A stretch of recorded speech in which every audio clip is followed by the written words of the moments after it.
going on, everybody? It's Leo, your host of the Building Bellingham Podcast, and we're here in the studio again. Again, we have not gotten canceled.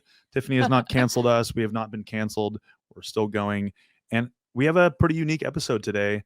We get to sit down and tell the story of the Building Bellingham Podcast. So if you're not familiar with Tiffany Holden, who is our producer, our media manager, the film crew setup, the mic setup, the editor, so much goes into this, along with what Cooper does as far as content creation. You do so much for this podcast, and you're my business partner in this venture. And this has been an evolution over time. Tell us a little bit more about you. Absolutely. So I joined the Cohen Group Northwest actually after the Building Bellingham podcast had already started. So for those of you who are newer to this show or newer to meeting Leo and I and haven't met in person, we both work together day to day in the Cohen Group Northwest, which is Leo's real estate team at Moliat Group Realtors. And it was about 2.5 years ago now that I joined this crazy crew with this real estate company. And Leo had already started the podcast. He'd already had one episode at that point, and I just started tagging along for the ride, honestly. What were you doing? We didn't really quite have a job description for me yet. And so I started sitting on the floor of the studio with Cooper over at Binary and taking notes on the podcast, taking notes on the interviews, and writing really long blog posts, which is funny to think of now, and having time to do that. Time. What is that? And over the course of the last 3 seasons, my role has grown, and Leo's invited me to be more and more a part of the running of the show and the coordinating of the show. And now we're partners in this project. He is the heart, soul, and fire of this organization, and I'm the structure and the timekeeper of all things and keep things moving forward. And we were agreeing when we were chatting about this episode that neither of us think this show could be what it is today without the other person. You know, there's a certain element that each of us brings to it, where we're working in our own strengths, working in what we do well and what we like to do. And we have a lot of respect and trust for each other as people and as business partners. And so we're able to work pretty efficiently and pretty well together. Totally. And let's actually take a step back in time. Many of you that have become, a fan or started to really enjoy the show and the production level that we've been able to create with this and the guests that we've been able to have on, this all starts somewhere. And Tiffany mentioned something about sitting on the floor and taking notes and writing these very extensive blogs on, we're working on SEO and how we can, grow this and cross post with the businesses. And this is with really no background for either of us. But yeah, it all started with, let's talk about Binary Studio. Let's go back to season 1, Leo. So your first experience with Building Bellingham. Where is Binary Studios? Binary Studios is down off of the Mount Baker Highway, heading towards Deming. Still, I think, as a Bellingham address, but a little ways out there now.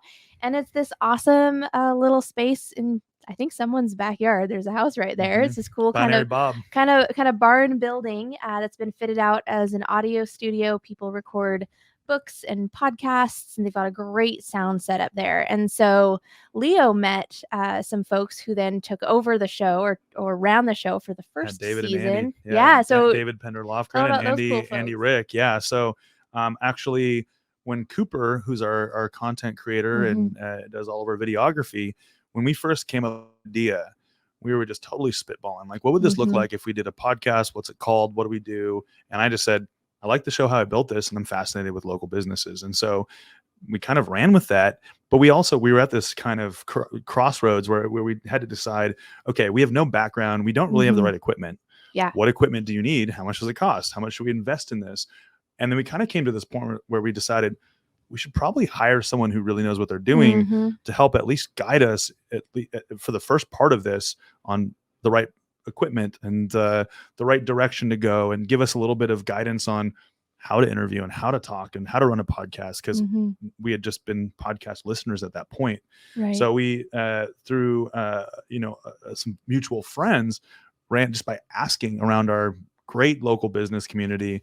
We got networked with David Pender-Lofgren, who runs the Bell Pod Network, and then also Little City Big Sound, and then Andy Rick, who is a partner in crime for him. Yep. And they linked us up with Binary Bob, and we ended up in the studio. And this is kind of a fast forward. So we're in the studio. I have no experience with this, and with interviewing with people, and kind of a business plan, an idea but not really a plan in place on how we're going to do this. We're just like, let's just go full force and we'll kind of figure it out as we go, which is was kind of our mentality at that time. So shout out to your first guest, because you're figuring it out. Yeah. And huge shout out to Jesse Nelson, who is one of the co-owners of Overflow Taps, who was one of the big, I think, supporters of doing it, because they run their own podcast for Overflow Taps. And it was one of those moments where he goes, absolutely, you should do it. And by the way, I said, well, do you want to be my first guest? And he's like, all the way. And so I got it off. I got off pretty easy to start with, because he was a really like seasoned, good on the mic, really knowledgeable, has his story like ready to go. And so I felt like that was a pretty great place to start. But obviously there's all of these growing pains. So you're sitting on the floor, you're taking notes. Coop has the camera going. David and Andy are in the production side of the studio, on the other side of glass. The other side of the glass. And I'm like, okay, this feels like it. What's my album going to be called? What kind of music am I? Oh wait, we're doing a podcast. And then we kicked it off. And that setting was an interesting one. It's a little bit of a pressure cooker to be sitting in the studio with the host and the guest. It's a sound protected environment. Like literally those doors have carpeting on the sides of them. So we started in the summer. I joined in on the second episode, and it's like hot, kind of sweaty in there. There's no air circulation. And then in the winter it was cold and no air circulation. Like, great studio. It was interesting kind of experiencing the seasons in that space for those first 8 episodes. And Leo had connections with several of the guests that we brought on the show. But in that first season, you also kind of met people through guests that came in the first couple of episodes. And so there were some great community members and business owners here who linked us up with people who then we've had on the show over the last couple of years. Absolutely. And it's, for people that are starting a podcast or starting a business, you don't just start out knowing people. You kind of just have to, in passing, you meet someone interesting that you think fits that guest potential profile, and you say, hey, do you want to get coffee? I mean, it's not complicated, but it doesn't just start there. And so, Jesse was an awesome way to start the season. And after that first episode, huge shout out to Jesse, because the next episode with Heather Simpson and Dylan Lange and Ziad and so on and so forth, Wes Herman, Ben Kinney, Ray Deck, and on beyond, Anne Marie, it was a situation where I got more and more comfortable as we went on and on and on. So yes, it is a pressure cooker, but it starts with just asking questions and asking someone if they're willing to come on a podcast. And half the time people would say, what's your podcast called? What do you talk? What do you do?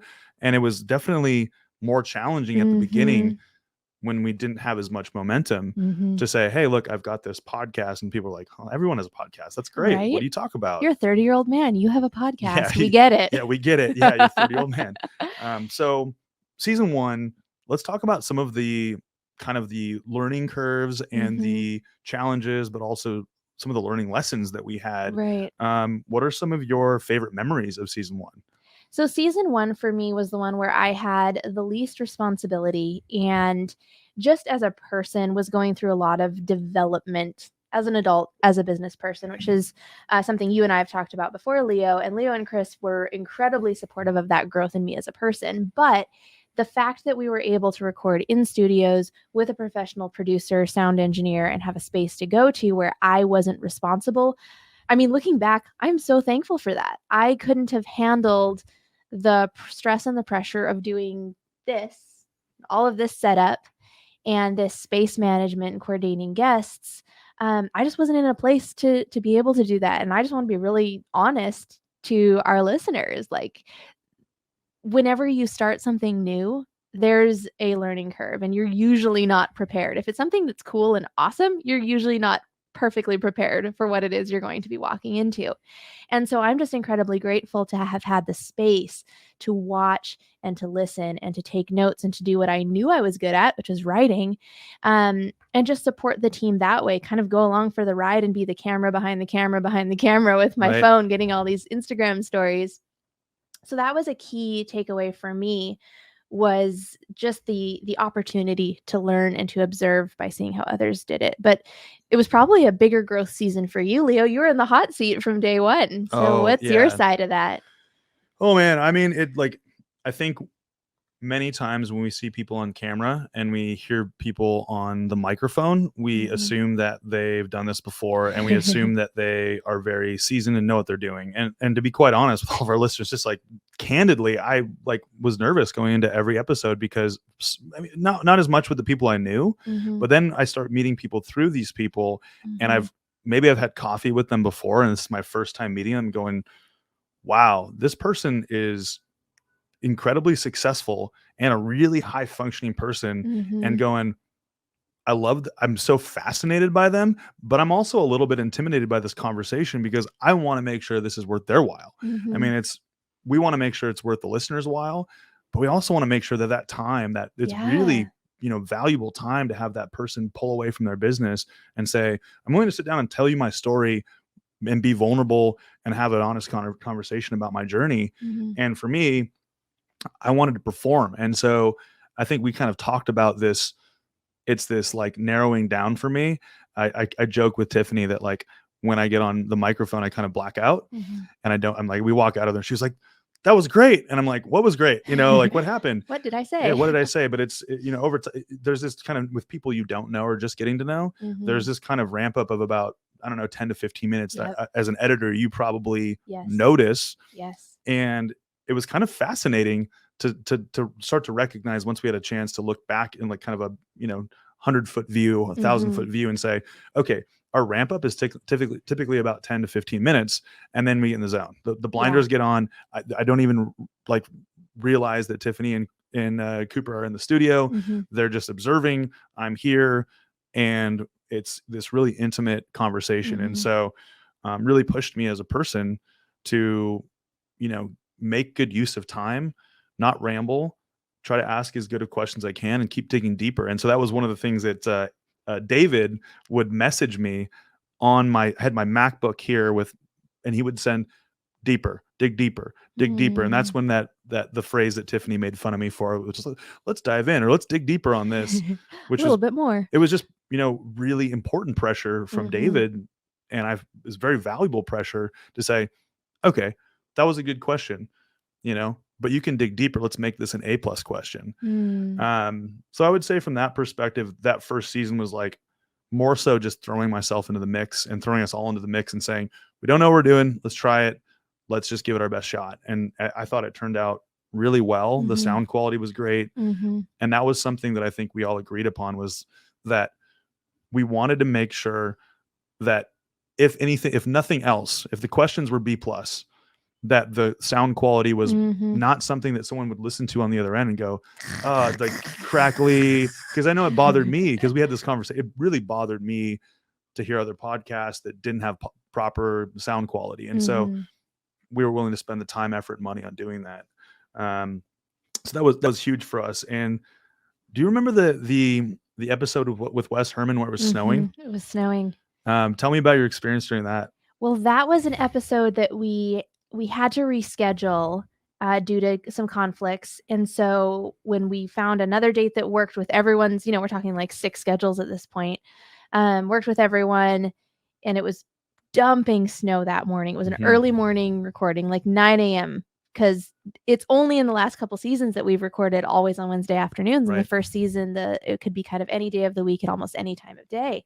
That one was a morning one. We all met up at our office at the time, and Cooper and I piled into Leo's truck and went like traipsing down the Mount Baker Highway in the snow, and we were all freezing, and it was great. It was like one of those days where you want to just drink hot chocolate and like play with your nieces and nephews kind of a day. And we go bouncing down to Binary, and Wes had brought coffee for all of us from Woods. Steamed cold brew. It was something that we just found out about. He said, if you like cold brew, you need to try steamed cold brew. I'm bringing you a cup. And that was just like awesome. And so that one was the coldest shoot day. The warmest shoot day was Heather Simpson. That was in the summer. I think it was the August episode of that year.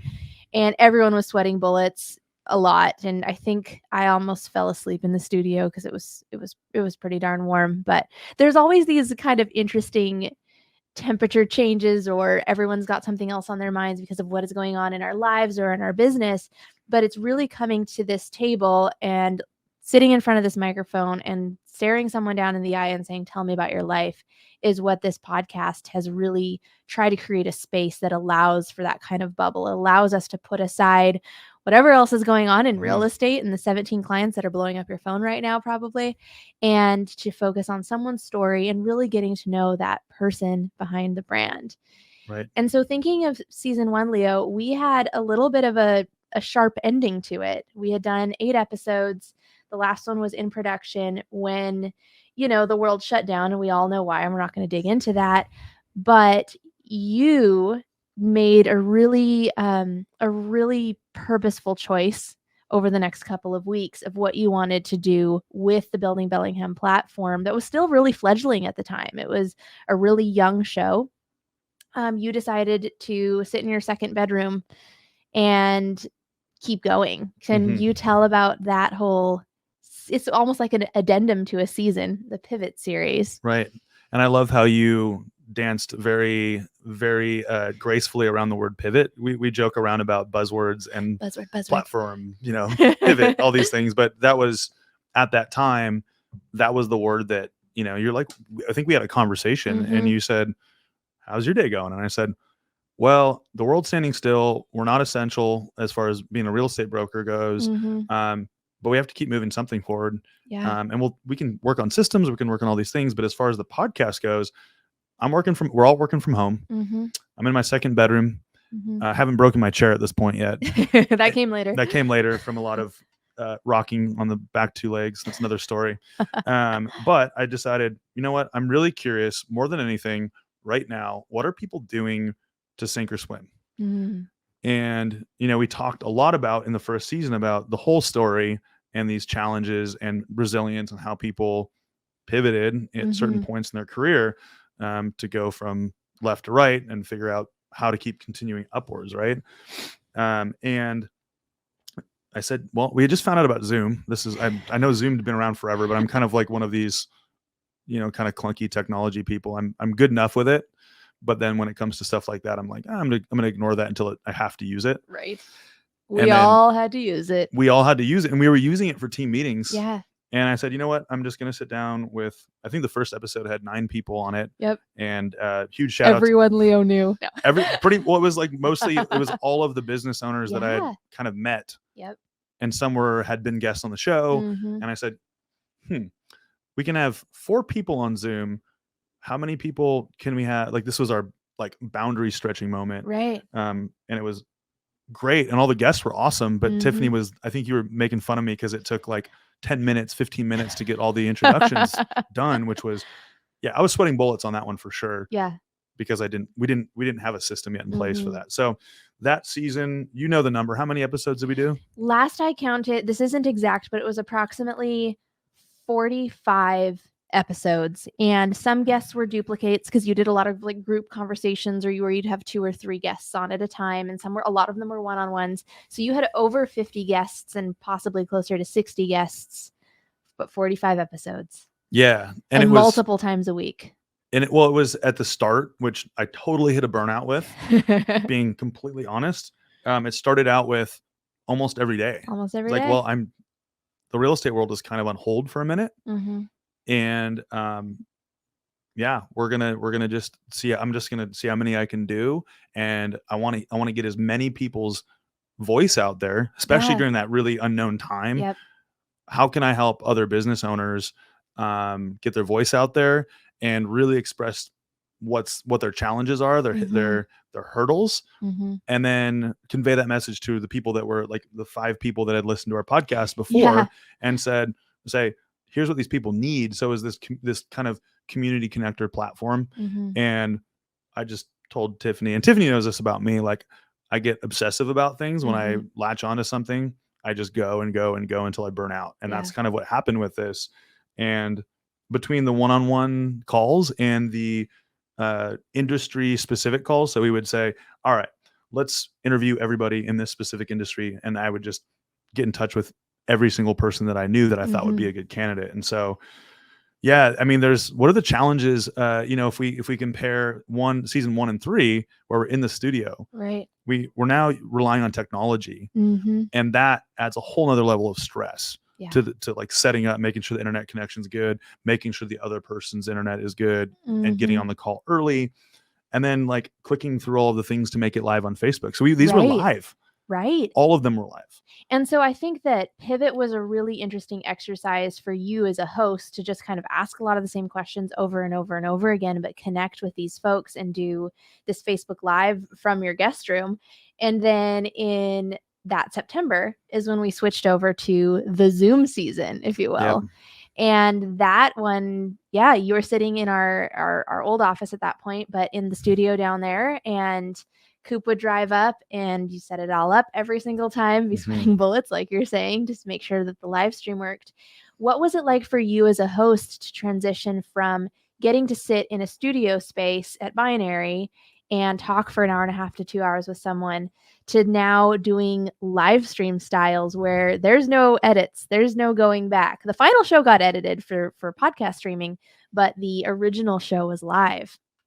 Well, yeah, it adds another level of pressure. And I think I was quite used to it at that point, but I think more so, you know, you have all of these different types of people that come on the show, different levels of comfortability. And I think it adds another element of pressure to the guest. So we had people say, I'm not comfortable with that. And I said, okay, that's totally fine. And so I think assessing the comfortability with the whole, like being in the hot, not just being in the hot seat, but being in the hot seat live to this audience that was built through really the Pivot series, where every one of our guests was, or most of the guests were sharing on their business profiles and on their personal profiles. And we would sometimes have 20 or 30 people watching at one time. And that adds an element of stress for everybody. And so glad we're through that, but also an amazing learning experience on trying to keep things a little bit more simple for the guest and for ourselves. So that we're not stressed out leading up to that. That was the season where I pivoted, shall we say, into the role of producer. Was at the beginning of season 2. We were bringing it more and more in-house. The world was a lot more uncertain. We had to do it out of our office because the studio was closed at that point. And so it was just paring down what the show itself took to be created, but at the same time bringing those responsibilities onto your shoulders, my shoulders, and Cooper's shoulders, and learning how to do some of that ourselves at the same time as making it live. And that was when we started setting a schedule, really for the first time, of this is a monthly show. It is 8 episodes a year, so that we're staying away from the real estate busy season is in the summer, no surprise. But also that's when we started setting the schedule that every episode would be recorded at 2:30 on Thursdays, and then switched to 2:30 on Wednesdays, just again scheduling, but creating that consistency so that fast forwarding to present, when I'm booking a guest, I can set that expectation 2 or 3 months in advance rather than scrambling at the last minute to figure out a time that'll work for everyone's schedule. You have it blocked out on your schedule. I have it blocked out on my schedule like months and months now. In advance. But that was, I think, for me, the biggest change in season 2 was having that scheduling consistency for my own planning, with also leading marketing for our real estate team. I now had a little bit more of a consistent flow. Tell me about the commitment side of it. You know, we both looked at each other as you were stepping more into this producer role and had a bigger voice in the direction that we went. Right. Tell me about that role of saying, look, this is the limit. These are like, this is how long an episode should be realistic. How long how long is my attention span? How long is sitting here? And how long is our guest attention span? Our how audience? long am I willing to edit? How long is Tiffany willing to edit? And there was, you started creating these parameters, which give our guest a little bit more, they get choices on when they can come in when it works for them, but it's within this like pretty straightforward system that makes it a lot simpler for us to operate. Tell me about that. Well, one thing I've learned growing into more of a business role versus being, you know, in retail or an early job out of college is that busy people do not like too much choice. They want to be told, this is the structure. Here are 2 options or 3 options. What works best for you? We don't like long text threads of, oh, maybe this day will work or maybe that day will work. None of us have time for that. Right. If we're on board with being on this show, thinking of a guest perspective, but we're also the CEO of a multi-million-dollar company, we don't want our assistant to either have to be kind of running back and forth between everyone's calendars to see what works. And so I try to come up with something that would be consistent, so that whether I'm speaking with the CEO themselves or with one of their amazing staff members, I'm not having to ask a lot from them. I can say, hey, here's what to expect. Here are the things we need from you, like a headshot and permission to be on your grounds to shoot a promo video. You don't have to be there. You don't have to talk, just permission to be there.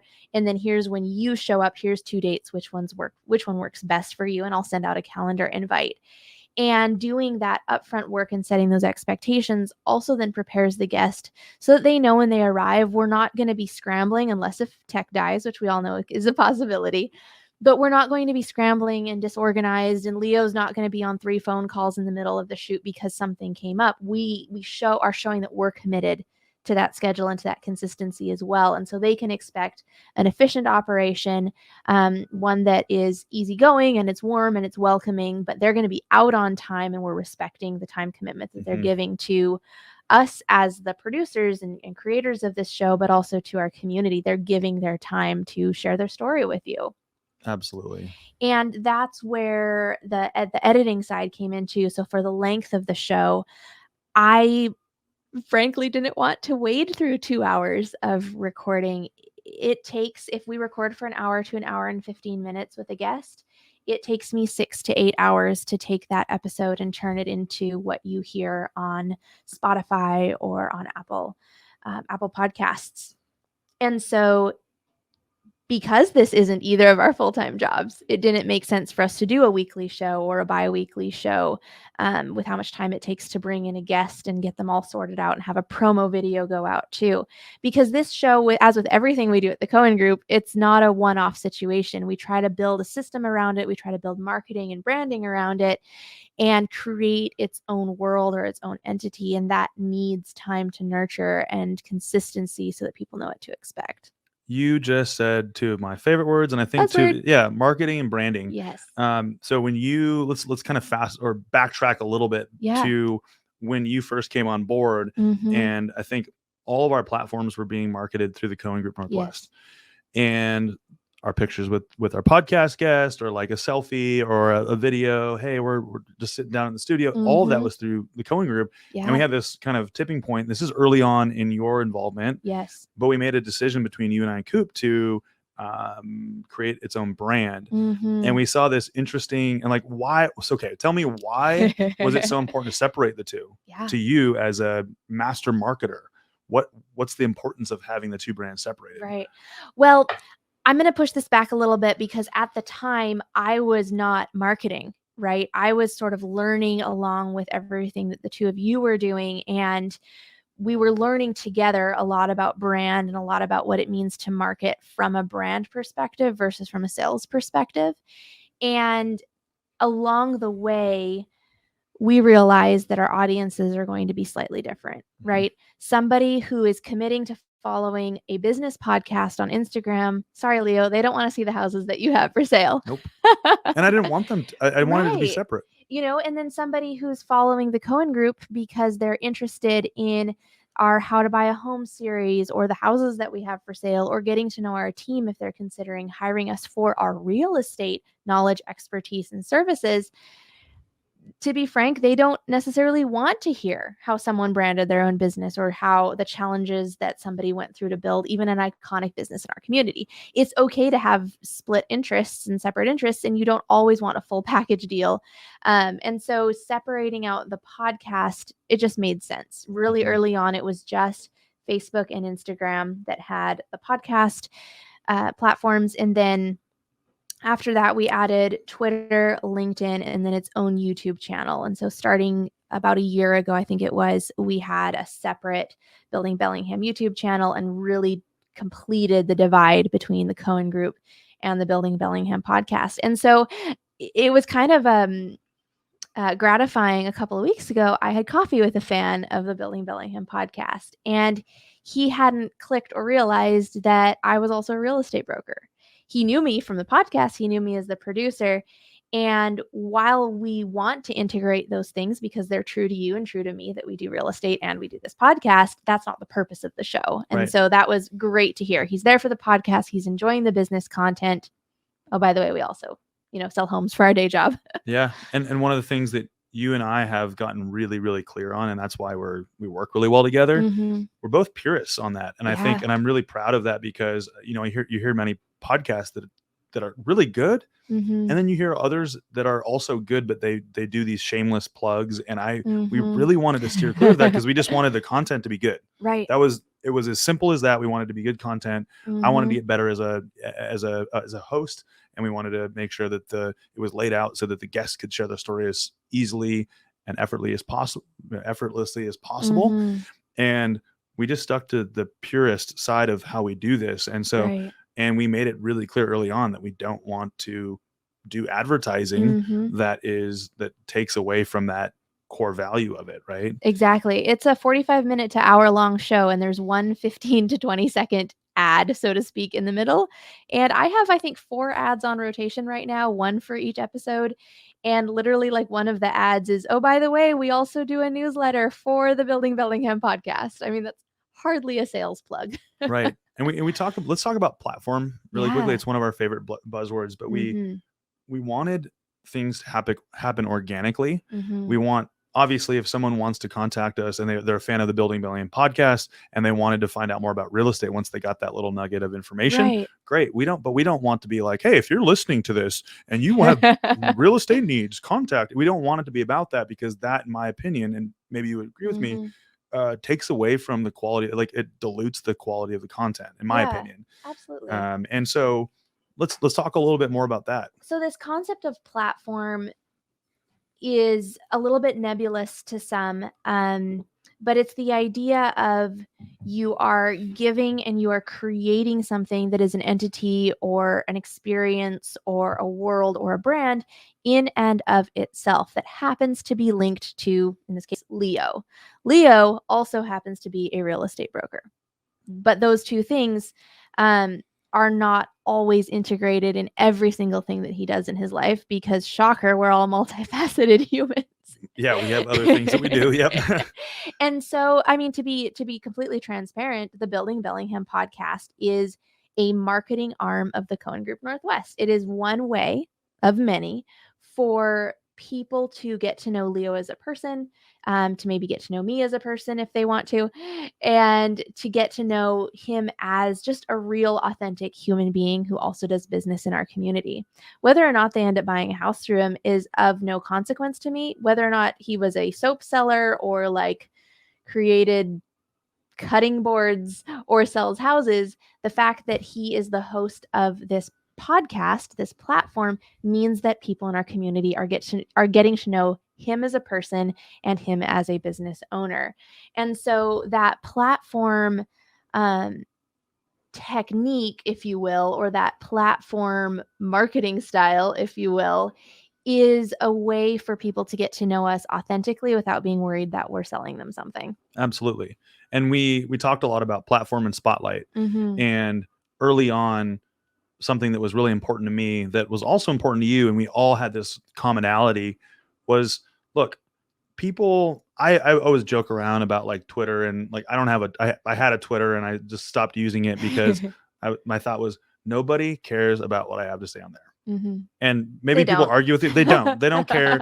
It just didn't matter to me. And so one of the things I realized was, how can I be that platform, that quality platform for other people? I'm involved. People know that I'm involved, but ultimately it's not about me. That's not the point of a podcast, for me to talk about me the whole time. Right. It's for me to sit down, be a part of it, a part of the conversation, and to pull information and stories and help people have a safe space to be vulnerable and talk. And ultimately, the most interesting part to me was connecting the listener, whether that was me and my mom and Tiffany, or that was 50 people or 100 people, like however many people, to the person behind the brand. Yes. Sometimes we make assumptions about brands because we had an experience at a spot, or we had an experience at another spot.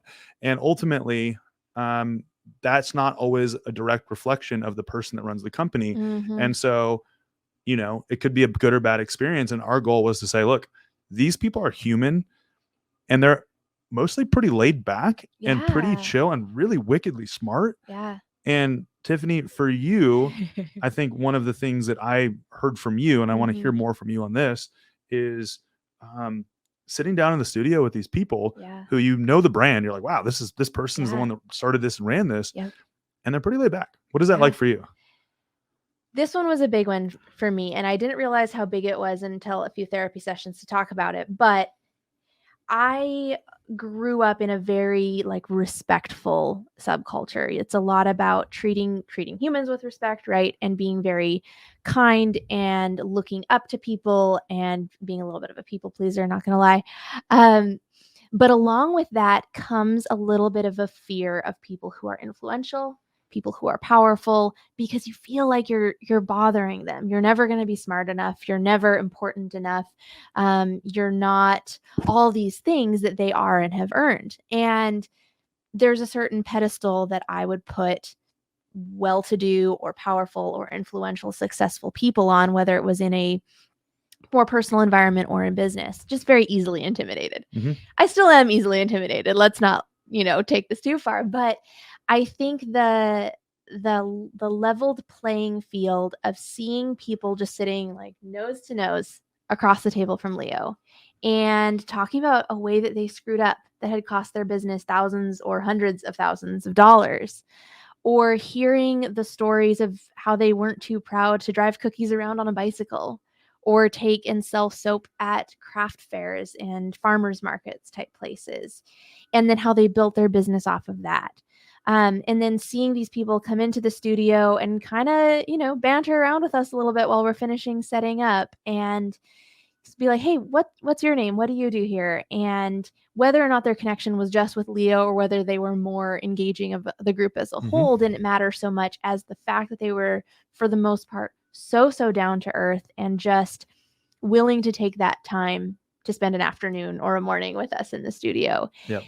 And that is one of the things I've always respected very much about you, Leo, is that you have the ability to respect people as people, and then to also just be very warm and welcoming of people without being intimidated by social status or wealth. And so I've learned a lot by watching how you handle those situations. And then I think it's also grown me as a person. It's interesting because maybe it's just nurture, how I was raised, but ultimately my parents always taught me to treat everybody with respect. Yeah. Doesn't matter. But that also comes with another side of holding people accountable, right? Right. And saying, well, it doesn't matter how much money you have or what car you drive or what success you have. You're still a human. Yeah. And I don't want to chop people down, but there's a leveling that I think connects humans, and that's that we're all human. Right. We all breathe. We all, for the most part, we walk around and we are who we are uniquely. And I think that celebrating uniqueness is great. Celebrating who someone is authentically, what are their quirks, what are some things that they love to do, but also we have this commonality, and that is that we are human. Yeah. So there's this accountability that comes along with that, from the person that has nothing, quote unquote, to everything, right? Quote unquote. And so, we had a lot of topics that we talked about, but our core topics we kept consistent, and might I add, sidebar, we kept them consistent in a really trying time. Tiffany, we talked about this yesterday. Yes. How do we do? It's almost that whole concept of horse blinders that we talked about. We were we're not we talked about the whole pandemic and everything during Pivot, but ultimately when we got into season 2, we're right back to where we were: challenges, successes, failures, story. Yeah. What was that like for you as a person going through sticking to the concepts and the core values? I think it makes a brand stronger to have a milieu of topics that the world is up in arms about, and to ignore it and say, that's not what we're talking about today. I think that people resonate with that. I think that there is a certain value in saying, when you enter this space, whether it's our guest in the studio or one of you listening over your AirPods going for a run around Lake Padden, when you hit play on this episode, the topics are going to be really similar. They're going to follow certain themes. We're going to focus on personal accountability. We're going to focus on humility. We're focusing on challenges and failure and how you overcame them.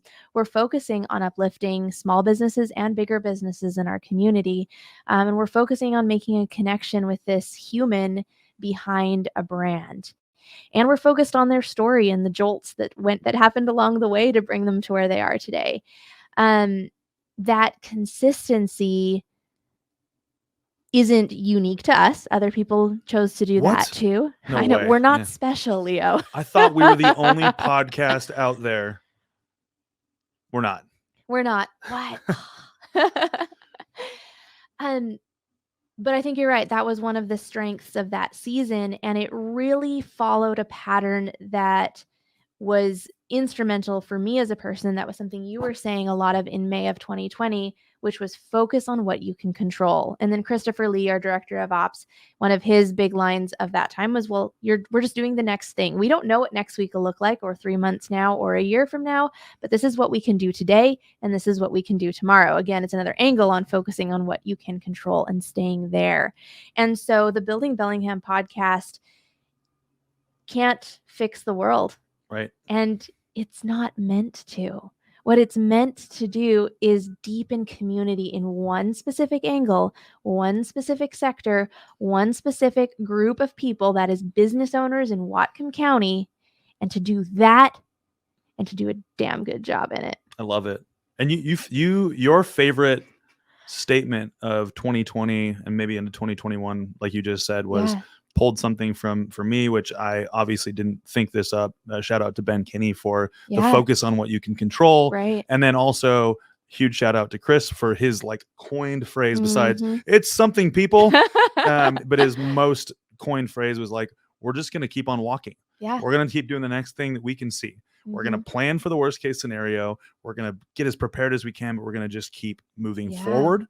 And that was something that I took from him as well. That was incredibly helpful through the tough times, because we've been through some really tough times financially, mentally, physically, everything. Like we've just been through some stuff. And so those two things in conjunction are super powerful when you just straight up you can't control what people are saying on Facebook. Sorry, I said it. And well, there's so much that can get polarized and blown up. And ultimately it comes down to, when you just trim all of that noise out, here's what we can focus on. We can show up to the office every single day. We can do this, like hold true to our values when some people are telling us you should be doing this or you should be doing that. Everybody has opinions and suggestions for you. Right. And people typically tell you shouldn't do something when they're afraid of it or they haven't done it themselves. And there's nothing wrong with being afraid of that, but as long as you're not hurting people and you're lifting people up and you're focusing on contributing, there's no reason why you don't need to listen to everybody. You should find people you should listen to, but be selective about that. Right. And we hunkered down at that time and said, we're not going to go outside of this boundary. This is what we're going to do. Maybe some people were upset about not being on the show or being on the show, or I don't know, but we just decided this is what we're going to do. Yeah. And tell me about, as you're growing as a person, and also you talked a little bit about the intimidation factor, right? And you kind of transitioned to being, instead of me really doing all the networking and scheduling the guests and doing that, to you stepping up and stepping into that role, and brilliantly, by the way, and just saying, cool, I'm the gatekeeper. I'm a partner in this. This is the quality. This is what we want. We're going to target this person or that person, and we'd love to have them on the show. And we're going to stick to it. And we're going to stick to this amount of guests, and we're not going to have anything outside of this boundary. And we stuck to it. Right. What was that like for you? There were definitely times where that was overwhelming. There's a little bit of this sense, and I'm going to ask you about it in a minute, but this sense of the Building Bellingham podcast is Leo's passion project. This is something that is so important to you. You are the heartbeat of this show and have been for 3 years. And so over the course of that second season, I was stepping more and more and more into a management role of coordinating and producing this show and sending you way too many calendar invites on all the things. And that was a learning process for me, to be willing to say, hey, look, I can do this. I'm going to take this over. Walking back to my office and being like, okay, now I have to do it. Now I have to deliver. Yeah. Because why would I ask you to trust me with something that you love if I'm not going to take care of it at least as well as you're going to? So that was a huge growth in me as a person, to be given that trust. And I mean, for some folks listening, there might be this sense of, wow, you're really over dramatizing this, Tiffany. Like, this is a podcast. It's not a business. It's not a house. It's not a child. And that's true. But I think when you dive into a project that you truly love, and when something is more than just a show, it's a creative expression and it's part of your community and it's how you connect with people, I think that it might not be huge in and of itself, but it is truly still a part of yourself. It's a part of your soul that's being played out on this show every month. And so to be entrusted with that as a project is something that I definitely did not take lightly. And I think that some of the consistency in the scheduling that I brought into the show was to help protect that. Of, if I know that it's on a calendar and it's on a rotation and we're planning out guests 3 to 4 months in advance, there is less and less of a chance that I'm going to let Leo down. And so that's some of I think what goes into it. As you know, Leo, when I get overwhelmed, I get very, very stressed, and I'm not always very direct, which I appreciate. And I have no problem with that.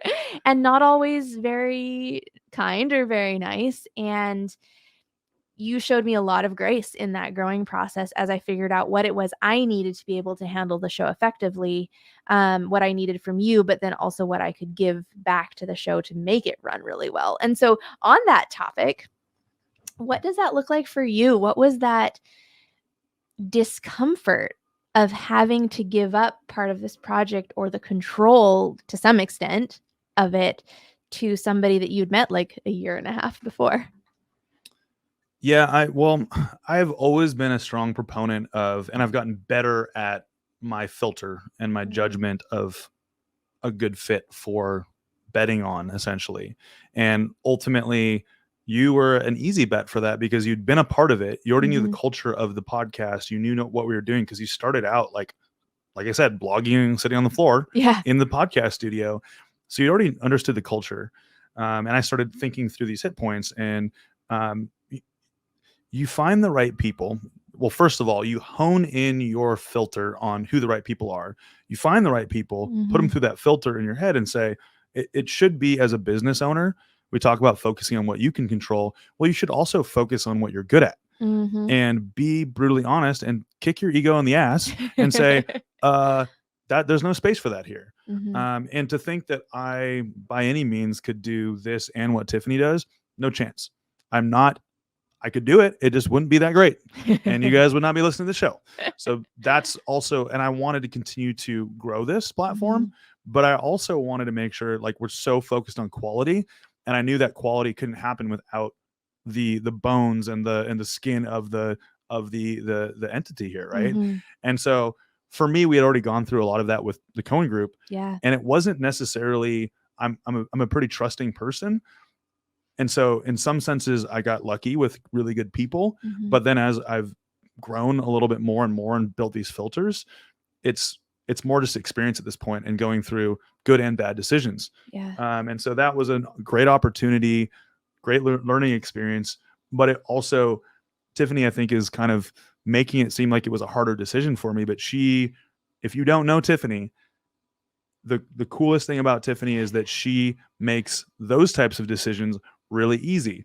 And now when we sit down and have any sort of, big decision conversations, I already know that she's thought it through. She's gone through a million spreadsheets. She's thought everything through. She's looked at my calendar. She's very thoughtful. And so like we talk about with the calendar thing, it's easy for me to just go, yes. Anytime she sends me a calendar invite for a podcast episode, or we're sitting down and brainstorming anything with the business, it's a yes, because I know that she's been thoughtful and thought it out and planned accordingly. So I don't know. I think more people should take the time to go through the experience of not doing it well. And then once you find the right person, it's just a fluid, simple decision. It doesn't need to be, you need to think about it, but you don't need to think too hard about it. because ultimately, again, it's about the end user, the person that's listening to this, and you all that are listening to this deserve the best. And I can't give you my best without Tiffany. That's just God's honest truth about it. So to put that simply, that's what it is. So this whole story has been a progression of kind of learning as we go, but we've gotten better at kind of planning out the growth, right? At first it was just like full steam, as fast as we can go, as much as we can do, as fast as we can go. Right. And that's like this mantra that goes back and forth. Fast as we can go, as much as we can do. And we try to do that on so many different platforms and levels. And one of the biggest learning lessons for me, and probably as well, is that we can't do everything and we can't go 100% on everything because we only have so much time and energy. Right. And one of the coolest progressions is when, it was after season 2, we had our time in between seasons, and we had sat down maybe closer to the end of season 2, and you'd said, I have some ideas for a rebrand. And I was like, I haven't even thought about that. You're already like way ahead of me. What does this look like? And tell me about the rebrand process. Why did it spark in your mind? And what were you looking to accomplish? And tell me about that kind of that transition. Right. So we had done a rebrand about 8 months prior for the Cohen Group itself. And because I run marketing for the Cohen Group, it had made my job a lot more streamlined, and it felt more energized because the colors, fonts, images, stylistic guidelines, and all of that were in such alignment with our team values and our team vision. And I wanted to bring more of that into the podcast. We'd been going for almost 2 seasons at this point. It was time to start getting intentional. And instead of using some of the original, logo and theme music that we had started off with, it was time to now go, cool, we know the basics. We know how to put a show together. How about we decide like what our sound is really like and what our color palette is like, and just change it over and change it up. And I think the funniest moment that came out of that was like we went through 8 iterations of the logo, which is still very similar to our original one, just kind of scales it back a little bit. The song kind of came about super easily. That one was fun. And we were jamming out. So when Coop found that sample, we were just jamming. We're like, I'm so inspired. I'm tearing up. This is awesome. And we went through a lot of songs too. And that one was a win, but a pretty easy decision, right? But then the color palette, I did like some polls on Instagram. I was kind of teasing that we would be doing a color change and branding change. And I came up with a bunch of different color palettes that I thought were all pretty viable. And I was going to have this whole like branding meeting with Leo and Coop and go over all of it and all. And then Leo bought a hat. And I'm wearing it right now. You are wearing it right now. And you walked in and I was like, nice hat. Because, morning. Hi, nice hat. Cool hat. And we ought to talk about this hat, which you really liked. And you had gotten one in blue in our Cohen Group color, and then one in this kind of cool like green color. And that was so similar to one of the greens that I had already chosen as an option for our rebrand. So I think it was right then and there, like some random, Tuesday morning, you're standing in the office holding a cup of coffee, talking about life. And I think I popped open the sheet of colors and was like, is that not the hat? This is the same color. Do you want to just roll with it? Yeah. Well, I had been 100% insta spammed for golf hats. Yeah. And I said, you know what? I'm going to give it a shot and buy these, but I'm going to buy these intentionally with obviously the Cohen Group navy blue, which is one of my favorite colors. And then also one of the colors that you'd thrown out that I was really attracted. It was a really attractive color. It was this like sea green. What's the color called? Dark teal, not sea green. I'm useless when it comes to colors. I just make names up. But it's okay. Every bridal designer does that too. That would be a fun job. Making names up for candles. Like nail polish. Yeah, sure. Or paint colors. But anyhow, so I came into the studio, I think on different days with different hats. But this particular day was really monumental because this is the day we were like, oh, it's an easy decision. Let's just go with this. It looks good. Right. And I said, imagine the logo on this hat. And you're like, that would probably look pretty cool. And then so the next part of the story was that I said, hey, look, I'd love to get some patches on these hats. One Cohen Group, one Building Bellingham, and tell me about that experience on these Etsy. It was an ancillary project. It was an ancillary project. So like there is a certain aura of Tiffany Holden as being this like super efficient, super coordinated, super organized, like gets the things done very quickly type person. And that's true for about like 5% of the time. And then about 5% of the other time at the other end of the spectrum are these little projects that take me like 3 months to actually pull together. Because in that time we had a an office move and a few other things going on, not to mention, selling homes in busy season. But we found these really cool leather patches on Etsy that were custom to these different logos. You picked out which kind of finish you wanted on them. We probably spent more time than we should have on like different leather patches. Anyways, it was just in the weeds. Totally it was fun. Weeds, yeah. But if you know me, I like a good crafting project, and so I got some super glue that can cause diseases and pressed it out, and that's why my head hurts. Waterproof though, which was important for these golf hats. And yeah, we made Leo some custom hats, one for the Cohen Group, one for Building Bellingham. And the part of the story we talked about redacted documents. The part of the story that the only time I've gotten mad at you. Yeah, the PTSD that Tiffany has about the hat, the dark part of the story, but it also is a light part to the story. I was out with some friends. We were over at Juxt. We're having one of their sampler flights and having some food. And a friend of mine, Fernando Tovar, who comes to the happy hour, is a good friend of ours, electrician in town. Anyhow, we're at this bar and we're having a couple drinks, maybe a few in. And one of the gals that he was talking to was like, "Hey, I know Building Bellingham. I like it. That's an awesome hat."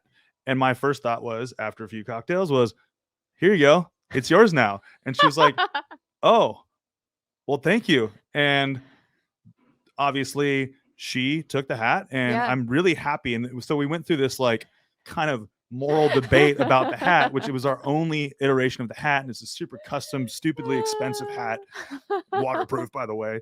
And anyways, I told Tiffany the next morning, she's like, "Where's the green hat?" It was like this moment of like, "Hey, you didn't wear the green hat today."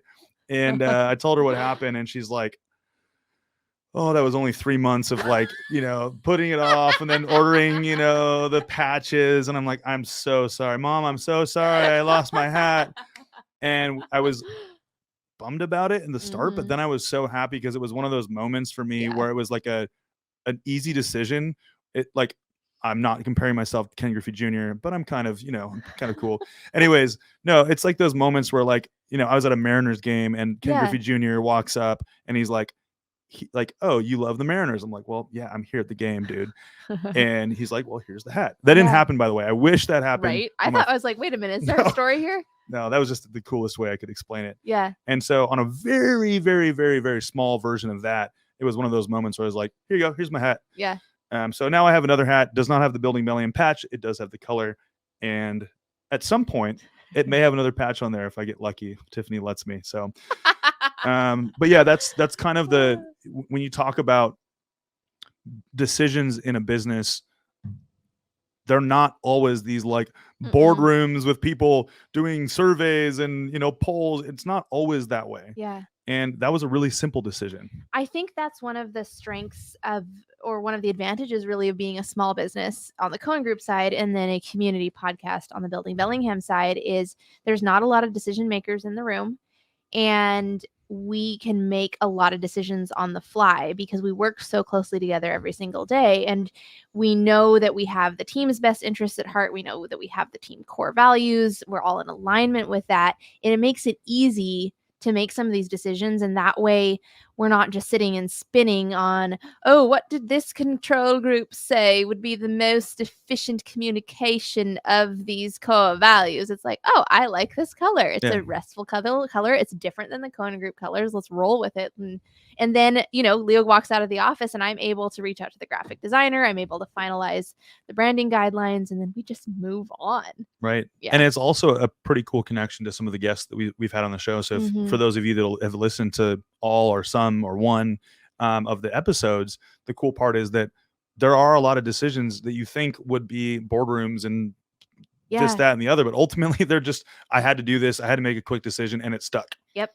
It's not always rocket science. It's typically not pretty simple most of the time. And most business owners have to move on the fly, make quick decisions, risk, really calculate risk. Yeah. But ultimately make a quick decision. We don't have time to just dwell on these things. And you talk about analysis paralysis. We don't have time for that. Yeah. And all of these people that are much more successful than we are do not have time for that. So speaking of some of these themes that we've heard from our guests and some of the topics that you interview them about in depth, that we've noticed some different patterns that come out. And one that I wanted to ask you about, and I'm going to out you here, Leo. Uh-oh. You did not finish college. Oh, no. Oh, boy. I am going to fail. Everybody is going to fail. And so one of the things that we talk about on the show and in our team is different kinds of intelligences and how those can serve you in different ways depending on your life story and your life trajectory. Can you speak to that a little bit more? Absolutely. I think to say that everybody should be one type of intelligence, I think as we've progressed as a society is false. I think we're pretty well in tune with that at this point. And one of the things that we realize is that there's so many nuggets that we can pull from different types of intelligences. People that are different from us add perspective and context and help us understand how other people operate, right? And me specifically, I did not graduate college. It was a very in-depth decision. That was not a quick decision.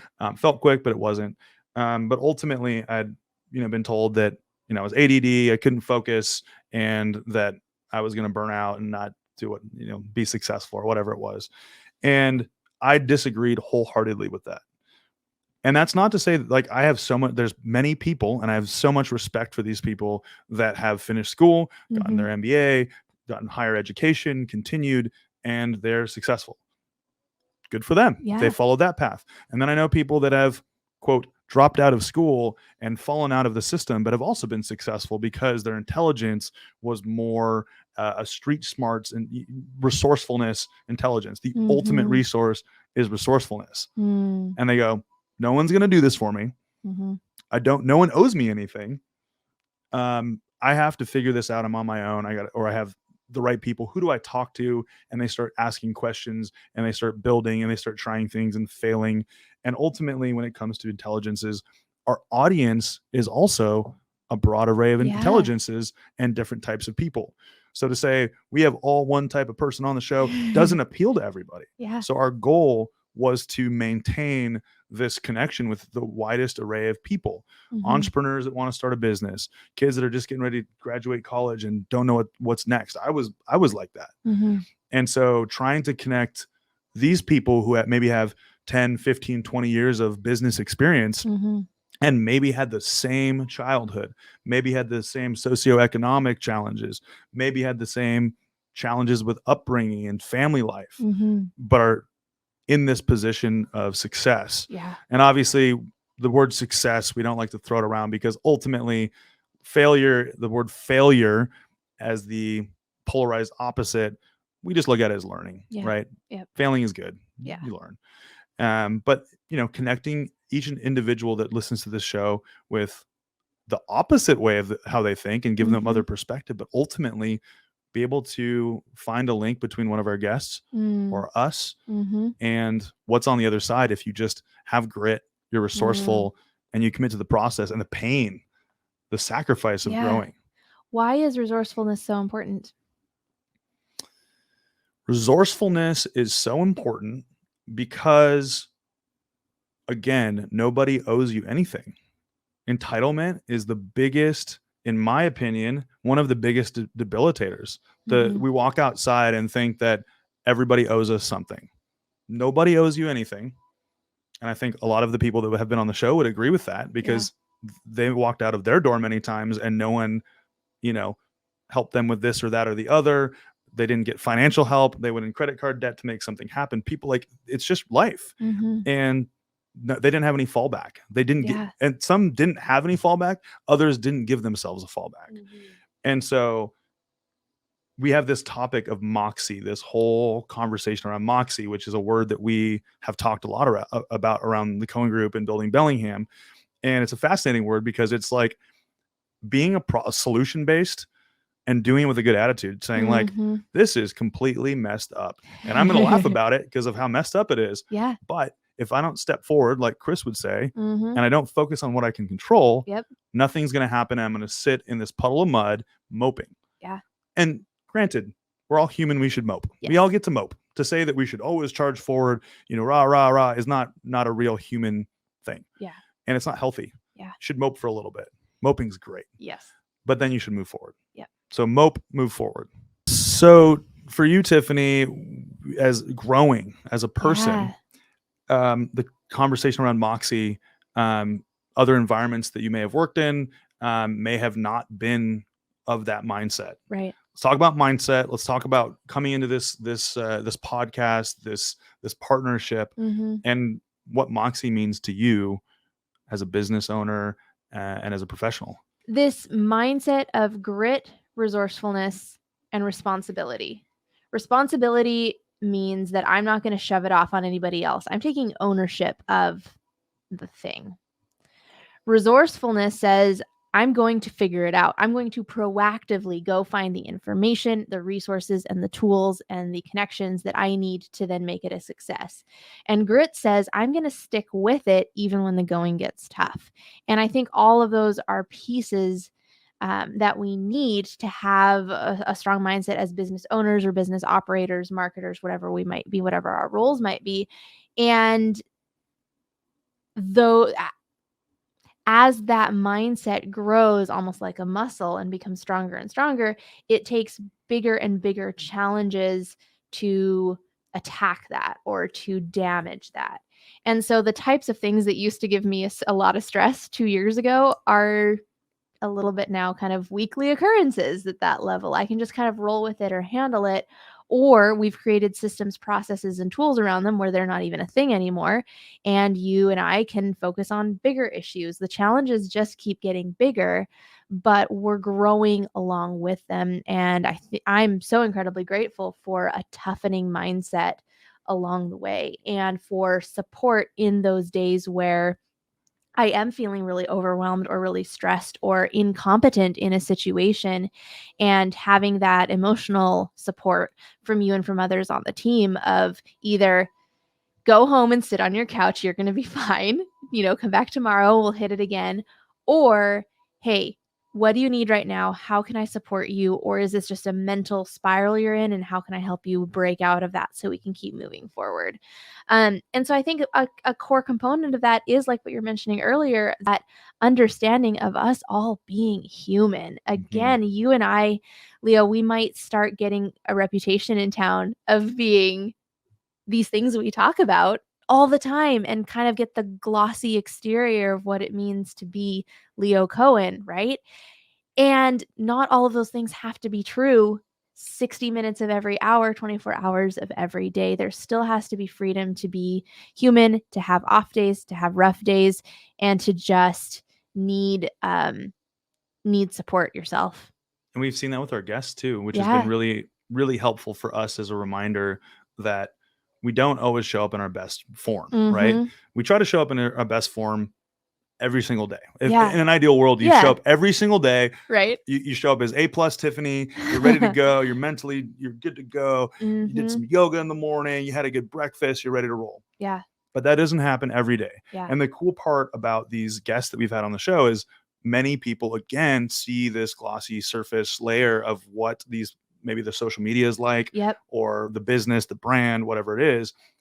But the person behind it burns out just like everybody else does. Yeah. They have bad days, they have setbacks, they have challenges with people they bring into their world. One of the coolest parts is that these people continue to focus on what they can control. They continue to stay laser focused on the vision, the core values, the mission. Many of these people have it written down. Yeah. And they say, this doesn't fall in within this category. Can't do it. Yeah. And what they're ultimately doing is they're not just protecting themselves, but they're protecting the people that are around them that they brought into their world to leverage or to help grow. How important for you are people and who you choose to allow into your life? Because we've all been through it where we've allowed negative energy into our life.